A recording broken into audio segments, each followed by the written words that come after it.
एक अमीर घर का लड़का जो अपने पिता के पैसों पर पलना नहीं चाहता और इंडिपेंडेंट होना चाहता है, वो घर छोड़ देता है। सच में यार, ऊपर से उधार भी उसके सर पर पहाड़ की तरह बैठा होता है। अब और कोई रास्ता न पाकर वो एक मेंटल हॉस्पिटल में सफाई कर्मचारी का काम करने लग जाता है, क्योंकि वो अपने घर लौटना नहीं चाहता। एंड इस हॉस्पिटल में कोई नहीं जानता कि हीरो अमीर घर का लड़का है। ऐसे में हीरोइन एक पेशेंट के तौर पर इस हॉस्पिटल में आती है। एंड क्या हीरो को उसमें अपना सच्चा प्यार मिला और उसने लाइफ के बारे में क्या सीखा, ये सब कुछ बहुत ही टचिंग तरीके से दिखाया गया है इस मूवी में, जिसका नाम है बेयरफुट, जो 2014 में रिलीज हुई थी। वीडियो को एंड तक देखिए और फुल मजा लीजिए। मूवी की शुरुआत में कहानी के हीरो जय को दिखाते हैं, जो बहुत बड़े बिजनेसमैन का बेटा है, लेकिन वो उनके सहारे जीना नहीं चाहता और इंडिपेंडेंट रहना चाहता है। इस इरादे से वो घर छोड़ देता है, लेकिन बाहर आकर वो कोई ढंग का काम करेगा ये सोचकर अगर आप मूवी देख रहे हैं तो ये गलत है दोस्तों। ये रईस ज्यादा तो हॉर्स रेसिंग में पैसे खर्च कर रहा है और शायद इसने इसीलिए घर छोड़ दिया ताकि यहाँ पर मजे कर पाए। लेकिन वो हार जाता है। वो कई लोगों से उधार लेकर हॉर्स रेस में पैसे गवा देता है और जब कैसे भी करके सारे पैसे लौट जाते हैं तब उसकी अकल ठिकाने आती है और वो एक मेंटल हॉस्पिटल में सफाई कर्मचारी का काम करने लग जाता है। लेकिन एक दिन होता ही है, उसे शराब पीने का मन करता है और वो एक मस्त बार में जाता है। और वहाँ पर उसको एक आदमी पकड़ लेता है और पूछता है कि अरे मेरा उधार कब चुकाओगे। जे कहता है कि यार मैं जल्दी चुका दूंगा, प्लीज इस बार तो नहीं है मेरे पास। पर वो आदमी नहीं मानता दोस्तों और पर्स दिखाने को कहता है। जे अपना पर्स दिखाता है, ओहो इसमें तो चवन्नी अठन्नी भी नहीं है। फिर वो आदमी उसे जे के मुंह पे दे मारता और कहता है 10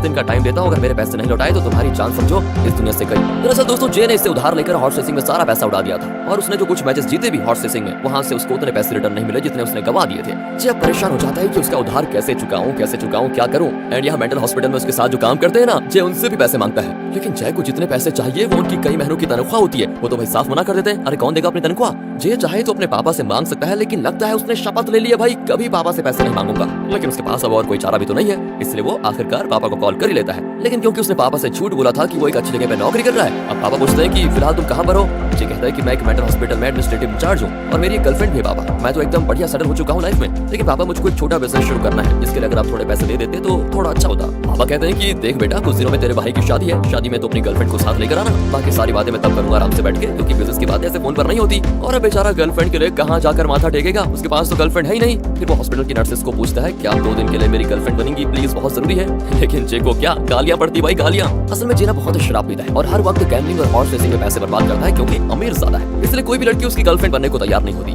तभी हॉस्पिटल के चीफ डॉक्टर जे को बुलाकर खूब सुनाते हैं, क्योंकि जे ने उनके एक पेशेंट को शराब पिला दी थी। वो सीरियस होकर कहते हैं कि आइंदा मेरे पेशेंट्स को तुमने नजर उठाकर भी देखा तो सीधे नौकरी से निकाल दूंगा। जे चुपचाप डांट खाकर चला जाता है। एंड तब वहाँ पर एक नई पेशेंट को लाया जाता है जिसका नाम है डेजी, और ये इस कहानी की हीरोइन है दोस्तों। हाल ही में डेजी की मां चल बसी थी और उसके बाद डेजी किसी से बात नहीं करती थी, तो उसे यहाँ पर लाया गया है। वो बहुत डरी भी लगती है और बड़बड़ाने लग जाती है कि मेरी माँ मुझे मारने वाली है, पता नहीं क्यों। उसका चेकअप करके डॉक्टर को लगता है कि वो मेंटली डिस्टर्ब है और कुछ दिन उसको यहाँ पर ट्रीटमेंट लेना ही चाहिए। फिर वो डेजी को हॉस्पिटल में एडमिट कर लेते हैं। जे काम खत्म करके निकल रहा होता है कि डेजी के कमरे से चीखने की आवाज आती है। जे देखता है कि एक पेशेंट डॉक्टर की एक्टिंग कर रहा है और वो डेजी को कोई दवाई देने की कोशिश कर रहा है। जे भी तुरंत उसको मारकर भगा देता है और डेजी को वार्न करता है कि डॉक्टर के अलावा यहाँ किसी पर भरोसा मत करना तुम, कहकर वो हॉस्पिटल से निकल जाता है। लेकिन डेजी उसके पीछे आ जाती है। जे भी कह देता है कि अरे ये क्या कर रही हो तुम, डॉक्टर ने तुम्हें मेरे साथ देख लिया तो वो मुझे काम से निकाल देंगे, और अगर तुम्हें यहाँ पर नहीं रहना तो ये लो पैसे, टैक्सी पकड़कर घर चले जाओ। उसको पैसे देकर जे जाने लग जाता है, लेकिन डेजी जरा भी नहीं हिलती दोस्तों। जे कहता है कि अच्छा तुम ऐसे तो नहीं मानोगी तो चलो मेरे साथ ही चलो। ये कहकर वो डेजी को अपने साथ एक क्लब में लेकर जाता है। वहाँ डेजी को अकेले छोड़कर जे बार डांसर से अपनी गर्लफ्रेंड बनने के लिए रिक्वेस्ट करने लग जाता है। तभी गार्ड आकर बताती है कि तुम्हारे साथ जो लड़की आई थी ना, वो बाहर डांसर्स को परेशान कर रही है। हे भगवान, ये कैसी आफत आ गई मेरे साथ। सोचकर जे बाहर जाता है तो वहाँ डेजी सबके साथ हाथापाई उतर आई थी। बाउंसर्स जे और डेजी को क्लब से बाहर निकाल देते हैं। जे भी उसको डांटता है कि यार क्या कर रही हो तुम, थोड़ी देर भी चैन से नहीं रहने दोगी क्या मुझे, तुम कहाँ से आई हो तुम और मेरे साथ चिपकी क्यों हुई हो, दूर हो। एंड वो इस तरह अपनी बकवास कर ही रहा होता है कि ओह, तब इसको आइडिया आता है कि क्यों ना मैं इसको अपनी गर्लफ्रेंड बनाकर घर ले जाऊं। वो पूछता है क्या तुम मेरी गर्लफ्रेंड बनोगी, सिर्फ 2 दिन के लिए प्लीज। डेजी भी मान जाती है। अगले दिन जे मस्त तैयार होकर उसको शहर लेकर जाता है जहाँ उसके भाई की शादी होने जा रही है। वो रास्ते में जा रहे होते हैं कि जे उसको समझाता है कि सुन मेरी बात ध्यान से सुन, मेरे परिवार के लोग कुछ भी पूछे जवाब मत देना, बाकी मैं संभालूंगा, तुम बस चुपचाप रहना। और ये जो तुम बच्चों जैसे हरकतें करती रहती हो ना, वो बिल्कुल मत करना प्लीज, 2 दिन की बात है। इस तरह दोस्तों उसको लेक्चर देकर जे लेकर चला जाता है। लेकिन फ्लाइट में बैठते ही डेजी अपना कार्यक्रम शुरू कर देती है। कभी सीट बेल्ट खोलती है, कभी ऊपर का light switch on switch off करती है, बाथरूम जाती है तो वहाँ रोने लग जाती है, बाहर आने का नाम ही नहीं लेती। फिर वो बिना परमिशन के बिजनेस क्लास में जाकर बैठ जाती है। आखिरकार फ्लाइट लैंड हो जाती है और जे उसे अपने घर लेकर आता है। अब डेजी को देखकर जे की माँ बड़ी खुश होती है और जे से कहती है कि चलो जिंदगी में एक तो ढंग का काम किया है तूने, बढ़िया लड़की पसंद की है। अब वो डेजी को अंदर लेकर जाती है और फ्रेश होने को कहती है। जे बाहर मस्त सुट्टा मार रहा होता है। तभी पापा आकर पूछते हैं कि और भाई कैसे चल रही है तुम्हारी इंडिपेंडेंट लाइफ। जे कहता है कि बढ़िया चल रही है पापा। फिर उसके पापा जे को अपनी नई गाड़ियां दिखाने लगते हैं। जब शाम होती है तो सभी फैमिली के साथ डिनर करते हैं। डेजी को जय की माँ ने बढ़िया तैयार किया होता है। डिनर टेबल पर जय का भाई पूछता है कि भाई तुम क्या काम कर रहे हो आजकल।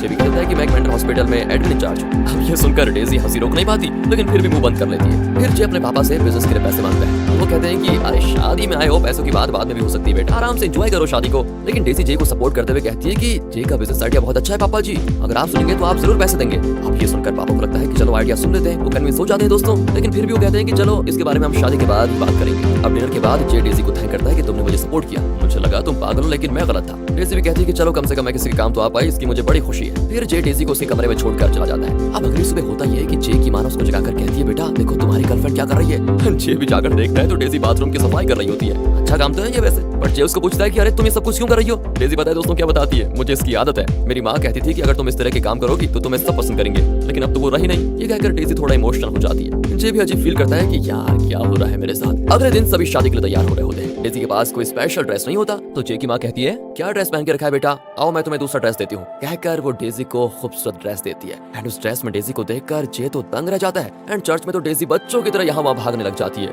नीचे से फूल वगैरह उठाकर खेलने लग जाती है। जय उसको समझाता है कि ये क्या कर रही हो तुम बच्ची नहीं हो, समझो यार। लेकिन फिर भी इतनी बड़ी जगह को डेजी शायद पहली बार देख रही थी, इसलिए वो चारों ओर घूम फिर रही थी और हर किसी से बात भी करती है। वो साथ ही साथ वहाँ पर जय की एक्स गर्लफ्रेंड्स भी आई होती है दोस्तों, हाँ गर्लफ्रेंड्स, और डेजी को पट्टी पढ़ाने लग जाती है कि जय तो एकदम प्ले बॉय है। फिर जब डांस करने का वक्त आता है तो डेजी बहुत एंजॉय करके डांस करती है। फिर स्लो लव म्यूजिक बजता है। डेजी समझ नहीं पाती कि अब वो कैसे डांस करे। अब जय उसको डांस सिखाता है और दोनों मस्त तरीके से डांस करते हैं। डेजी को जय के साथ बहुत बढ़िया फील होता है। तभी जय की माँ उसे किसी काम से अलग कर देती है। डेजी बिल्कुल अकेली हो जाती है तो जय के पापा उसके साथ डांस करते हैं और पूछते हैं कि सच बताओ बेटा जय क्या काम कर रहा है आजकल, मुझे तो लगता है कि वो कोई काम नहीं कर रहा है, तुम्हें तो सब पता होगा ना, तो बताओ मुझे। अब इतने सारे सवाल सुनकर डेजी तो घबराई जाती है कि भाई अब कहूँ क्या। वो हाफने लगती है क्योंकि जब भी वो घबराती है या टेंस होती है तो उसको सांस लेने में बहुत मुश्किल होती है। हाँ यही उसकी प्रॉब्लम है दोस्तों। एंड इस वक्त भी वो सांस नहीं ले पाती और नीचे बैठ जाती है। सभी घबरा जाते हैं कि इसको क्या हो गया। जय उसे उठाता है तो बाबा कहते हैं कि इसको हॉस्पिटल लेकर जाओ, मैंने तो सिर्फ इतना पूछा था कि तुम क्या काम करते हो। जय डेजी को बाहर लेकर जाकर टैक्सी में बिठाता है और गुस्से में पापा से कहता है कि क्या जाना चाहते हैं आप, मैं एक मेंटल हॉस्पिटल में सफाई कर्मचारी हूँ और ये मेंटल पेशेंट है। ये सुनकर तो पापा बहुत गुस्सा हो जाते हैं कि जय तुम ये काम कर रहे हो, तुमने मुझे धोखा देने की कोशिश की। डेजी को बहुत बुरा लगता है और वो अपने गले से नेकलेस उतारने लगती है जो जय की माँ ने उसको दिया था। पर माँ कहती है थोड़ा इमोशनल होकर,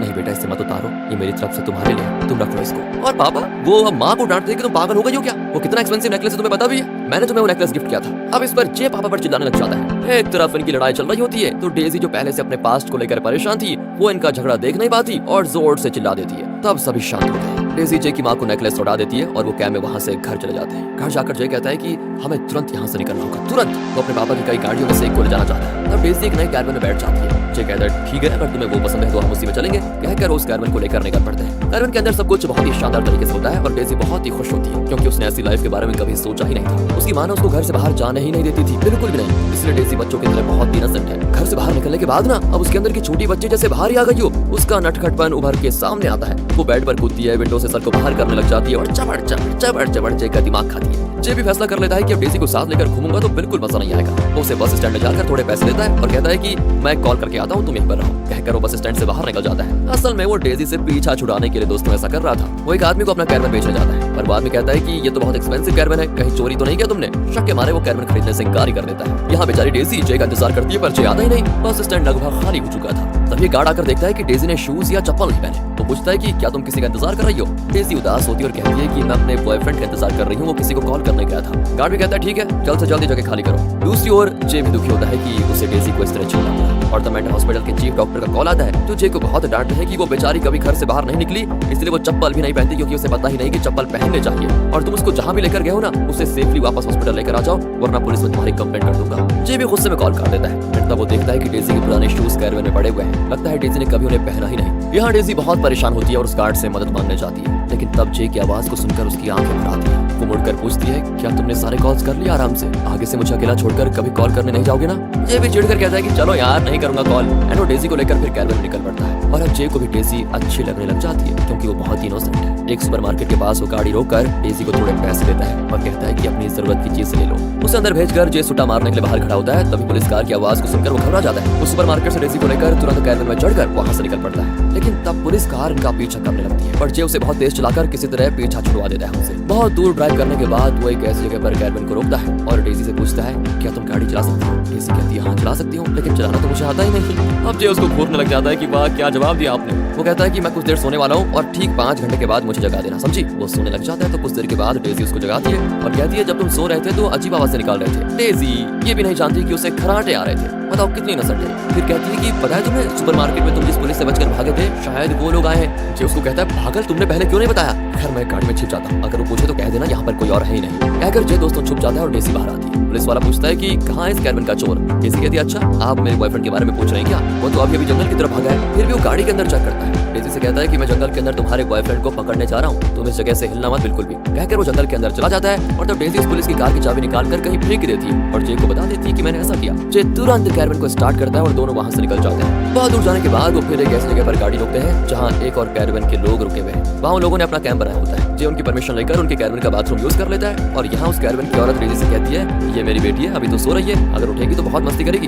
वैसे क्या तुम दोनों कपल हो? कितने बच्चे तुम्हारे? अब ये सुनकर डेजी को लगता है कि अगर बच्चा होता तो कितना अच्छा होता। असल में वो एक फैमिली के लिए तरस रही थी दोस्तों इतने सालों से। फिर वो वहीं पर सोने लग जाते हैं। अब जे डेजी के पास आता है तो वो पूछती है, तुम्हारी एक्स गर्लफ्रेंड्स कह रही थी कि तुम बहुत बड़े प्ले बॉय हो, उसका क्या मतलब होता है? जे कहता है, अरे वो मतलब मैं गेम्स बहुत अच्छा खेलता हूँ, प्ले खेलना, इसीलिए वो मुझे प्ले बॉय कह रहे थे। इस तरह दोस्तों वो मैनेज कर लेता है। अगले दिन वो अपने सफर पे निकल पड़ते हैं। रास्ते में कई जगह घूमते हैं, बहुत एंजॉय करते हैं और टेस्टी खाना खाते हैं। डेजी कहती है, आज मेरी लाइफ का सबसे ज्यादा खुशी का दिन है। क्या पूरी लाइफ में हम इसी तरह कहीं ट्रैवल नहीं कर सकते क्या? जे कहता है, अच्छा आइडिया महारानी जी, लेकिन सफर के पैसे तुम्हारा ससुर देगा क्या? वैसे भी कई लोग मुझे उधार देकर मेरी जान के पीछे पड़े हुए हैं। डेजी पूछती है, उधार ये क्या चीज हुई? जे कहता है, देखो मुझे किसी के बहुत सारे पैसे लौटाने हैं। डेजी कहती है, पैसे अगर मेरे पास होते तो मैं तुम्हें सब लौटा देती। पैसों का करना क्या है ये तो मैंने कभी सीखा ही नहीं। एंड अब उसका केयरिंग नेचर देखकर जे को दोस्तों वो और अच्छी लगने लग जाती है। फिर सफर के दौरान एक और जगह पर गाड़ी रोककर जे कहता है कि मैं अब तुम्हें गाड़ी चलाना सिखाऊंगा, समझी? अगर तुम भी ड्राइव करोगी तो मुझे आसानी होगी। लेकिन तभी जे को डॉक्टर का कॉल आता है जो पूछते हैं कि तुम डेजी को कब वापस लेकर आ रहे हो? जे कहता है कि हम वापस ही आ रहे हैं, जल्दी हॉस्पिटल पहुंच जाएंगे।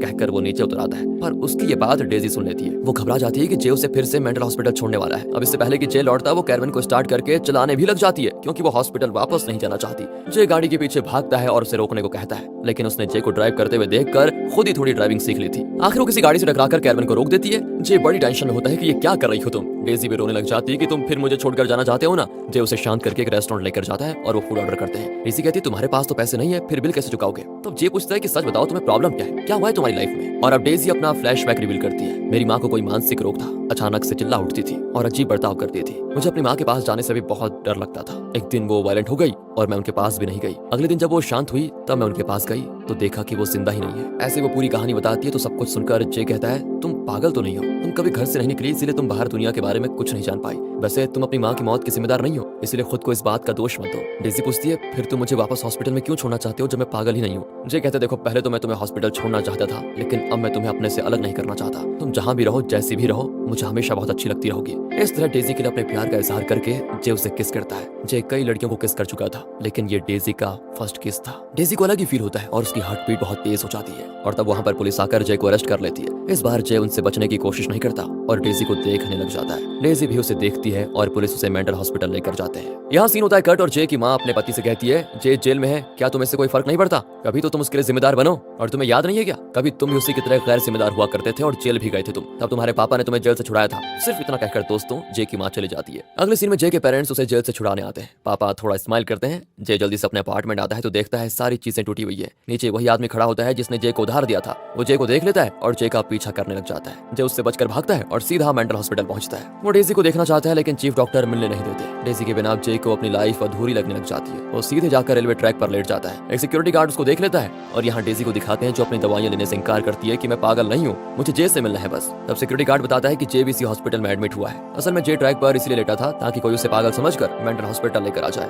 रेलवे गार्ड्स ने उसे ट्रैक से उठाकर हॉस्पिटल पहुंचा दिया। डॉक्टर जे से कहता है कि मैं तुम्हारी एक्टिंग को जानता हूँ बेटा, तुम्हें अभी डिस्चार्ज करने जा रहा हूँ मैं। जे कहता है कि मैंने खुदकुशी करने की कोशिश की है, इसलिए आप इतनी जल्दी मुझे निकाल नहीं सकते, तो उस दिन तो मैं यहीं पर रहूंगा। और वैसे भी आप डेजी को यहाँ नहीं रख सकते क्योंकि वो पागल नहीं है, मेंटल प्रॉब्लम्स तो उसकी माँ को थी। डॉक्टर पूछता है, क्या ये बात तुम्हें डेजी ने बताई? जे कहता है कि हाँ। तो फिर उस रात को जे को वहीं रखा जाता है। तब वो आदमी जिसने जे को उधार दिया था वो चुपके से हॉस्पिटल में घुस जाता है और जे का गला दबाने लगता है। लेकिन एन वक्त पर एक पेशेंट उस पर वार करके जे को बचा लेता है। अगले दिन डॉक्टर जे से कहता है कि तुम ठीक कह रहे थे, डेजी की माँ को स्किज़ोफ्रेनिया था जिसकी वजह से उन्हें अजीब आवाजें सुनाई देती थी और ऐसे विजुअल्स दिखते थे जो सच में थे ही नहीं, इसलिए वो सडनली अजीब तरह से रिएक्ट करती थी। लेकिन ऐसी हालत में भी डेजी की माँ ने उसे इस कदर पाल पोस कर बड़ा किया। लेकिन कुछ लोग डेजी को पागल समझकर यहाँ लेकर आ गए क्योंकि वो किसी से बात नहीं करती थी। जे कहता है अब तो आपको सच पता चल गया है डॉक्टर, प्लीज डेजी को हॉस्पिटल से डिस्चार्ज कर दीजिए। लेकिन डॉक्टर कहते हैं मुझे कुछ और टेस्ट करने हैं, उसके बाद ही उसे डिस्चार्ज करेंगे। फिर डॉक्टर डेजी से बात करते हैं, पूछते हैं क्या तुम्हें जे पसंद है। वो कहती है ये तो मैं नहीं जानती, लेकिन मैं जे से बहुत प्यार करती हूँ। डॉक्टर पूछते हैं कि इससे पहले तुम अपने घर से कभी बाहर नहीं निकली, ना ही तुम्हें किससे प्यार हुआ होगा, तो तुम कैसे जानती हो कि प्यार क्या होता है। इस पर डेजी पूछती है कि आप बताइए सर, कि आपने कभी किसी से प्यार किया है। डॉक्टर कहते हैं कि हाँ, मैं अपनी वाइफ से प्यार करता था, लेकिन अब हमारा डाइवोर्स हो गया है। डेजी थोड़ी देर चुप रहती है और फिर कहती है आप अब भी अपनी वाइफ से बहुत प्यार करते हैं राइट। आपकी आंखों में ये साफ दिख रहा है, जब प्यार होता है तो हमें सिर्फ प्यार ही दिखता है डॉक्टर, और कुछ नहीं दिखता है।